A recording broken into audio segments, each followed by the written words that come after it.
Growing up, I was always really competitive. We were playing a lot of games in my family, blackjack, poker, chess. I was always really competitive. Didn't really take poker that seriously until college. I started studying game theory when I was at Duke. And the thing about game theory that it's really interesting to study, but it doesn't make you a whole hell of a lot of money. I started to think about ways that I could apply what I was learning towards trying to make some extra dollars here and there, spending money during college. And before I went and started playing in live casinos, because I wasn't yet old enough, I started playing on the internet. I had some early successes there. Then I continued to play, eventually transferred over into the live casino arena. When I was in law school at Miami after Duke, I started playing at the Seminole Hard Rock Reservation Casino and did well in the multi-table tournaments there. Before I knew it, by the time I turned 21, I was quickly final tabling in a lot of live multi-table tournaments, and in my breakout year, which was 2006, I had a pretty big performance at the World Championships, and that's pretty much where it all started. I'm actually teaching for the World Poker Tour Boot Camp, an inaugural clinic. It'll launch July 4th this year, but we'll be doing a few more the rest of the year, and hopefully based on demand, we'll continue to do them. But they're one-day clinics where we teach people. It's targeted for the intermediate to advanced player, and we teach game theory. So in preparing the curriculum for this, which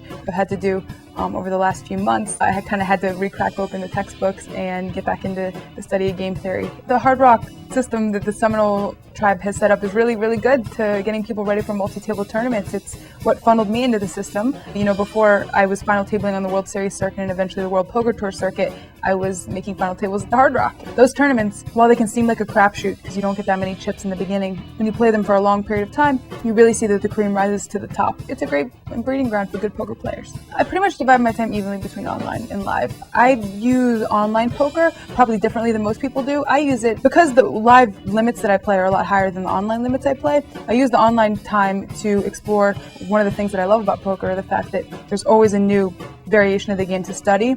I use the time when I'm playing online to begin to experiment with other variations. So you'll see me trying limit poker and trying Omaha high-low and horse and playing heads up, something you can't do in a live casino. I use the fact that online play affords you the opportunity at little cost and also at little embarrassment, the opportunity to hone your game and your skills in areas where you maybe haven't done that yet. Definitely more of a tournament player than a cash game player, but I will say that during the World Series so far, cash games have been unbelievable. I'm on like a 13-game winning streak, so maybe my cash game skills are now starting to catch up with the tournament poker. We'll see.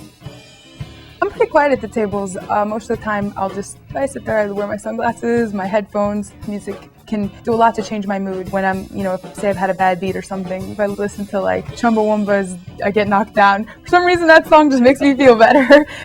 So music is powerful in positively affecting my mood. So you'll see me listening to music, and it's hard to talk to other people if you're listening to music. So most of the time I'm not really talking. That is, unless you're doing something like a poker after dark scenario where you can't listen to music when you're filming that show and there's only 6 people and it's like a really relaxed atmosphere. In that situation, I might be more talkative than my usual self. In other situations, like during the World Series or during a 10K buy-in tournament, pretty much won't see me talking that much unless there's a very specific reason for me doing so. I would describe my style as very fluid.